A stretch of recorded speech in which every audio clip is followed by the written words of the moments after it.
Hello everyone, आज चाहिँ हामी नेपाली स्टाइलमा तावामा पिज्जा बनायौँ है त।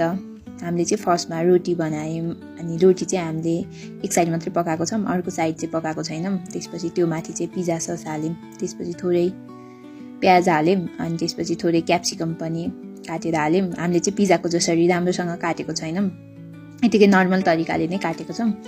जस्ट हुन्छ नि खानालाई चाहिँ स्वाद आउनु पर्यो, देख्नलाई चाहिँ जस्तो भयो नि हुन्छ भन्ने टाइपको हो क्या हामी चाहिँ। अनि गोरुला पनि राम्रोसँग काटेको छैनौँ, अल्छी अल्छी काम गर्छौँ कि यतिकै।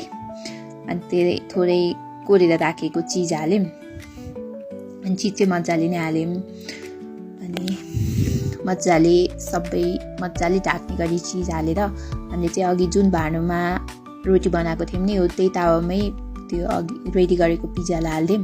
त्यसपछि थोरै एउटा भाँडोले छोपेर 1-2 मिनट जति मात्र पकाउनु पर्यो।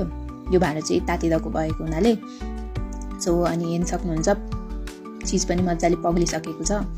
त्यसपछि चिज मजाले पग्लेको छ। अब त्यसपछि यसलाई चाहिँ हामीले अर्कोमा राखेर काट्न पनि हामीलाई गाह्रो परिरहेछ कि राम्रोसँग।